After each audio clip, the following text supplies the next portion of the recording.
agora, eu inicio o que seria o terceiro bloco com vocês, que é justamente a terceira base, antes de a gente começar a conversar sobre estrutura. E a terceira base é justamente direito tributário.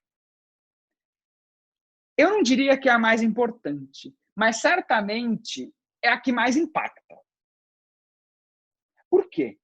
O que acaba levando alguém a procurar você para fazer um planejamento sucessório, em geral, é imposto. É imposto. A pessoa ela vem porque ela vai lá e olha, meu Deus, estão pensando em aumentar o imposto sobre herança para 20%. Aí a pessoa já começa a suar frio, né? Suar frio. E é engraçado porque ela não vai estar nem mais aqui quando isso acontecer, quem procura, né? Por exemplo, ela já vai ter morrido, mas aí tem medo do dinheiro ir para o fisco.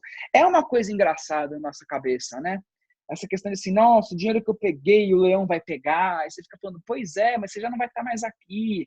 Viva a sua vida. Aí quando vem assim, e alguém que eu gosto muito, eu vou falar o seguinte, cara, gasta tudo. Que se você não tiver nada, ninguém te leva nada. Gaste, viaje quando pode. Depois você se preocupa com isso. O inventário, o problema não é teu.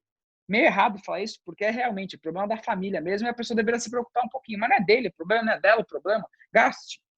Mas o imposto é o que mais atrai. A pessoa ela vem e fala assim, eu quero fazer uma holding, tá? Porque a holding é o cônjuge do planejamento sucessório, porque todo mundo procura o seu. Quero ter uma holding, porque a holding eu não vou pagar imposto. A pessoa já começa errado, porque não tem fundamento. Mas ela vem motivada por isso. E para fazer sentido esse bate-papo, a gente tem que entender quais são os tributos importantes para a nossa conversa. E quando eu falo de tributos importantes, eu tenho algumas premissas. Olhando para a tela que eu compartilho com vocês, o direito tributário vai ser importante para a gente, porque a partir dele eu vou escolher a melhor estrutura. É o direito tributário que estabelece a melhor estrutura. Por quê? Dependendo do que eu estipular, eu tenho que ver quanto eu vou pagar de imposto. Porque às vezes eu vou fazer algo super bonito, super bacana, sensacional, aí quando eu vou olhar, não para em pé. Minha estrutura não para em pé. É algo que eu vou pagar muito imposto. Não dá certo. E isso é a sina do advogado do direito societário, né? Uma coisa que o advogado de direito societário sabe fazer muito bem é PowerPoint. Faz uns PowerPoint bonito, umas estruturas bonitas, com uns quadradinhos, botando as pessoas, as empresas. Parece que estudou genética, né? Que vai falando assim, aqui é azão azinho, aqui é azinho azinho, ou vai ter, não vai ter a doença. O direito societário é quase um PowerPoint na vida da pessoa. Aí vem o tributarista e fala assim, é bonito o seu PowerPoint, mas tá tudo errado. Porque aqui você vai pagar imposto aqui, aqui, aqui. E aí, no final, depois vão olhar e falar assim, do ponto de vista de família, você cometeu 15 ilícitos. Então, societário por societário não serve para muita coisa para essa finalidade. Então, o tributário é uma premissa importante que vai acabar influenciando qual estrutura que eu vou usar e, no final, vai ser uma escolha de custo-benefício. Exemplo, eu vou lá e eu posso ter uma opção que eu vou ter um benefício tributário na casa de 1%. Estou dando um exemplo, 1%. Você vai lá e vai falar assim, será que vale a pena? Vai depender. Esse 1% que eu vou ter de benefício compensa o custo de honorários de advogado, o custo de cartório, o custo de governança, o custo de contador. Você fala o seguinte, 1% aqui de um patrimônio de 1 bilhão, exemplo, compensa. Sem dúvida compensa. Mas 1% no patrimônio de 1 milhão, a gente está falando de algo na casa de 10 mil reais. Aí você vai lá e você fala assim, nossa, é muito dinheiro? Pode até ser. Mas quanto que custaria para você fazer essa estrutura que te dará o benefício de 10 mil reais? Aí você vai lá e fala assim, 15, não vale a pena. Aí não, conseguir negociar bem com o advogado, não sei o que, vai sair 8 mil reais. Então você vai ter 2 mil reais de benefício. Eu vou ser a primeira pessoa a te falar, esquece, paga o imposto. Você vai ter, eventualmente, a oportunidade de ter alguma estrutura que vai te gerar algum tipo de prejuízo, alguém vai contestar o que você fez, então não vale a pena. E isso é justamente uma premissa que você tem que levar em consideração. sempre que você for conversar sobre qualquer tipo de estrutura patrimonial sucessória, o tributário começa a conversa. E depois você vai ter que ver se vale a pena o tributo que você vai economizar. Diante disso, então, vamos começar por alguma premissa, e uma premissa importante. No Brasil, você não pode definitivamente adotar uma estrutura societária que tenha como fundamento pagar menos imposto. Explico. No Brasil, a gente adota uma coisa que se chama princípio econômico, vamos colocar assim. Se você faz uma estrutura societária, patrimonial, tributária, um planejamento tributário, que tenha como fundamento tão somente pagar menos imposto, o fisco entende que você está fraudando o fisco. E, consequentemente, você pode ser autuado e vai pagar o imposto com multa e juros. Vai chegar, eventualmente, você pagar um acréscimo de 150% sobre o que você teria que pagar. Justamente por isso que o societário é importante. Qualquer estrutura que você for fazer que tem um benefício tributário, você tem que mostrar os outros benefícios que você vai ter de forma muito clara. Então, você tem que contar uma história.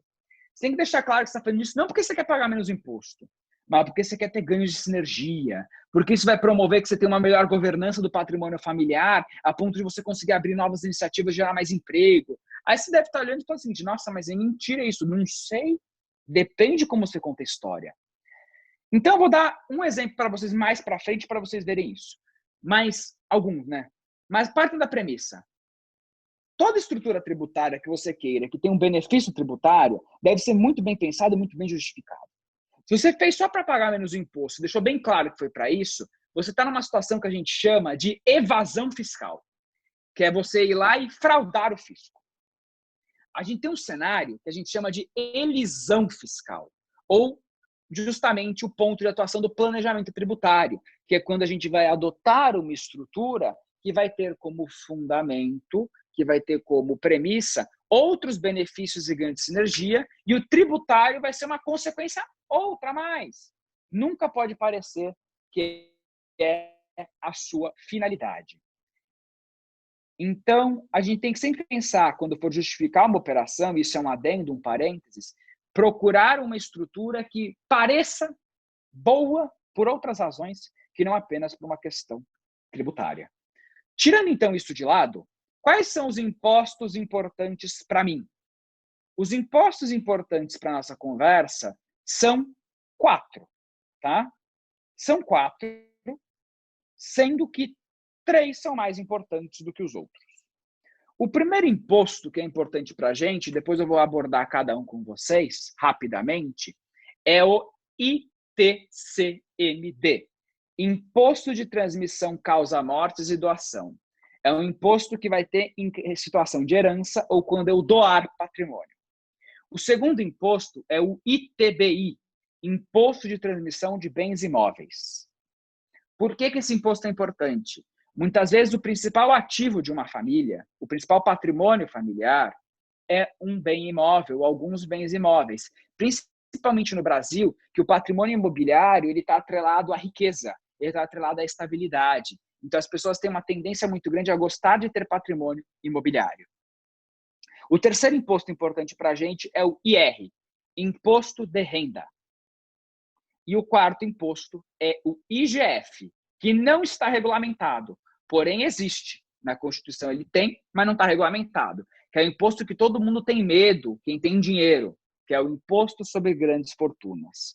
Tem várias hipóteses de regulamentação. Sempre que tem situação de crise, se fala dele. Agora, em período de Covid e de pandemia, se fala muito sobre regulamentação do imposto sobre grandes fortunas. Pois bem, qual é o primeiro imposto importante para a gente? É o ITCMD. ITCMD é Imposto de Transmissão Causa-Mortes e Doação. O ITCMD ele é um imposto estadual, ou seja, cada estado da federação tem a sua alíquota. O Brasil, na Constituição, permite um máximo constitucional de 8%. Depois a gente vai ver sobre o quê. Mas pensem assim, 8% do valor do patrimônio, no máximo, pode ser ITCMD. E cada estado regulamenta de uma forma. Em situação de crise no estado, a primeira coisa que se pensa é aumentar ITCMD. Tanto que a gente tem na LESP, na LESP em São Paulo, um procedimento para você, um trâmite, uma legislação, um projeto de lei para você aumentar a cobrança do ITCMD para o máximo constitucional de 8%. Tem grande chance de sair. E no Rio de Janeiro, você a depender, já que está em crise há mais tempo, né? Já tem algum tempo que a depender do volume de patrimônio, vai tendo uma alíquota progressiva, você vai pagar os 8% quando for um patrimônio maior. Quem tem mais, paga mais.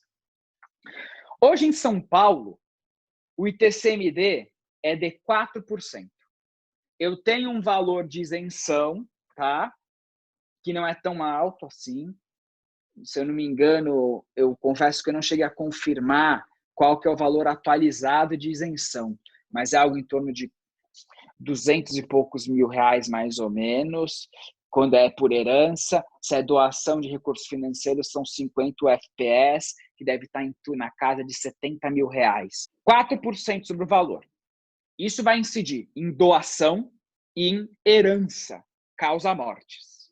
O segundo imposto importante para a gente é o ITBI, Imposto de Transmissão de Bens Imóveis. Quando eu tenho ITBI? Quando eu tenho uma transferência onerosa paga de um bem imóvel. O ITBI é um imposto municipal. Cada município tem a sua alíquota. Em São Paulo, na cidade de São Paulo, a alíquota hoje é de 3%. Se eu for, por exemplo, se eu não me engano, Praia Grande está em 2 ou então 2,5%, Guarujá também. Cada município tem a sua alíquota. Quando eu tenho o ITBI que incide, eu transferi um bem imóvel a título oneroso. Quando que vão te cobrar isso num bem imóvel?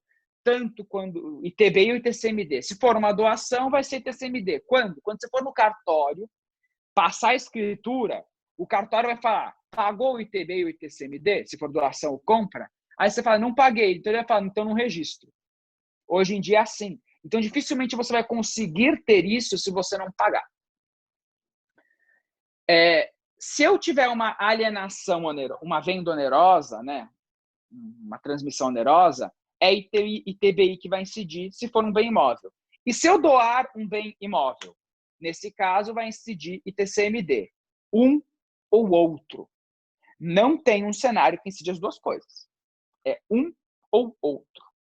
Que fique claro. O terceiro grupo de impostos que são importantes para a gente são os impostos sobre a renda. E aqui eu acabo tendo 3 modalidades de imposto sobre a renda, imposto de renda, que são modalidades importantes para a gente considerar e que eu quero que vocês saibam daqui o mínimo e eu vou direcionar exatamente o que é importante para a gente depois pensar em estruturas, tá? Eu tenho IRPJ, que é Imposto de Renda Pessoa Jurídica, IRPF, que é Imposto de Renda Pessoa Física, e o IRRF, que é Imposto de Renda Retido na Fonte. O que é importante para mim de tudo isso, e eu não quero que vocês saibam tributário a fundo aqui, quero só o básico. Imposto de Renda Pessoa Jurídica vai variar o que vai ser cobrado, a alíquota, a depender do regime tributário que eu estiver enquadrado, depender do meu faturamento. Então, é algo que varia muito. Tá? Um ponto específico que eu vou trabalhar com vocês mais na frente, que é quando for uma entidade imobiliária. Mas vamos deixar isso de lado. O IRPF é o Imposto de Renda Pessoa Física, que vai seguir aquela tabela progressiva, que vai de 0 a 27,5%, lembrando que a gente tem, sim, tramitando e discutindo reforma tributária, que isso pode mudar. Mas hoje é isso, tá? Conforme você vai ganhando, você vai passando das faixas, as faixas vão aumentando a alíquota que você paga, até 27,5%. O que é importante em ambos os casos, IRPJ e IRPF? O imposto sobre ganho de capital é igual, que é de 15%. O que é isso? O que é isso? Imposto sobre ganho de capital. Imaginem que eu tenho um imóvel, eu, Pedro, tenho um imóvel, que eu paguei R$ 1 milhão. Ele está declarado no meu imposto de renda por R$ 1 milhão. Eu venho para o Juca, Juca compra o meu imóvel por R$ 1.100.000. Vendi. Era 1 milhão declarado, vendi por 1.100.000. Ganhei quanto? 100 mil. Esse 100 mil é o ganho de capital. Sobre os 100 mil, na situação padrão, vai incidir 15% de ganho de capital. Qual é a exceção que eu vou ter? Se for uma empresa que tem um objeto imobiliário, eu vou ter um tratamento diferente sobre esse ganho de capital imobiliário. Mas deixe isso de lado, que é algo muito específico. Então, em regra, 15%. Por que isso é importante? Eu tenho que levar em consideração o que a família que me procura quer fazer com o patrimônio dela. Se o objetivo vai ser, quando a mãe, o pai falecer, vender tudo, eu tenho que pensar, poxa, se vai vender, então eu tenho que ver se tem muito imóvel. Se tem muito imóvel, eu tenho que aí promover uma estrutura que vai dar um benefício tributário para a venda de imóvel. Venho de então como que a gente tem essa situação. O último tributo que é importante para mim, olhando para imposto de renda, é o IRRF, que é o imposto de renda retido na fonte, que ele vai ser aplicado principalmente em operações financeiras. Tá? Vamos supor que você foi lá e você comprou um CDB, tá? Você foi lá e contratou no banco, deixa eu pôr aqui onde estava, um CDB. Ou você foi lá e você comprou cotas de fundo imobiliário, comprou qualquer coisa, qualquer aplicação financeira. Você vai acabar tendo, em regra, em aplicações financeiras, uma tabela regressiva. Quanto mais tempo você tiver aquele investimento, menor a alíquota. Da mesma forma que se você tiver um fundo de previdência privada, previdência complementar, a alíquota é outra, que pode chegar a um valor, inclusive, inferior se você ficar com 10 anos de aplicação, chega a 10%, depende do tipo de produto que você contratou. Então, você acaba tendo várias possibilidades diferentes a depender do que você está fazendo. Quando você joga dinheiro para o exterior, royalties, por exemplo, a alíquota é 15%. Por que esse cenário é importante? A depender da estrutura de patrimônio, vamos supor que a sua família pretende mudar do país, mas está todo com o patrimônio aqui no Brasil, todo o patrimônio está aqui no Brasil. Eventualmente pode ser interessante eu pensar numa estrutura que esteja preparada para remessa de capital para o exterior. Eu posso pensar eventualmente, se tiver uma empresa, em remeter royalties para uso de marca. Veja que é uma estrutura bem complexa. Eu vou pegar a marca que eu tenho no Brasil, licenciar para uma entidade que eu crio lá fora e eu remeto o recurso como se fosse royalties. A depender do cenário, pode compensar. A depender da estrutura, pode compensar. Levando em consideração, então, todos esses cenários, o último elemento, antes da gente começar a ser prático, é o imposto de grandes fortunas. O imposto de grandes fortunas, ele não está regulamentado. Existem alguns projetos para regulamentar. Ele é previsto na Constituição. Por isso que em todas as eleições, vem o candidato e fala: devemos regulamentar o imposto sobre grandes fortunas. O imposto sobre grandes fortunas, não sei o que. Todo mundo vai lá e vai utilizar isso, se for de uma determinada linha, para você trazer recurso para o Estado. Qual é o problema do imposto sobre grandes fortunas? As alíquotas previstas nos projetos variam muito, dependendo do projeto, e tem projeto que coloca de 0,3% até 5%. É um imposto que não é sobre renda, é sobre patrimônio, sobre o que a pessoa tem. Varia muito se é uma vez só que cobra ou se é anualmente. E alguns projetos consideram grande fortuna, isso que eu acho que é o problema, patrimônios a partir de R$ 1 milhão. R$ 1 milhão não é tanta coisa assim. Se a pessoa tem um carro, um apartamento, uma casa de veraneio, é possível que chegue a R$ 1 milhão. Comprou uma casa há 15 anos, um apartamento há 15 anos numa região que não era tão valorizada e valorizou, é capaz de chegar a R$ 1 milhão com a valorização. Ainda mais quando a gente vê um cenário em que o dinheiro cada vez vale menos, R$ 1 milhão não é tanto assim. É dinheiro, ninguém está contestando isso. Mas é algo para você considerar grande fortuna, muita coisa. Por que é importante vocês conhecerem imposto sobre grandes fortunas? Porque é um argumento de venda muito bom, tá? Você às vezes usa como a cereja do bolo. Olha, além de tudo que eu estou falando para vocês, também leve em consideração que existe a possibilidade de regulamentar imposto sobre grandes fortunas. A pessoa, ela olha e fala assim, vão levar mais dinheiro meu? Você fala, pois é, faça planejamento sucessório, faça planejamento patrimonial, faça sua blindagem patrimonial, entre aspas. A pessoa sente incentivo com isso. É argumento de venda. Por isso que é bom você conhecer um pouquinho sobre o assunto.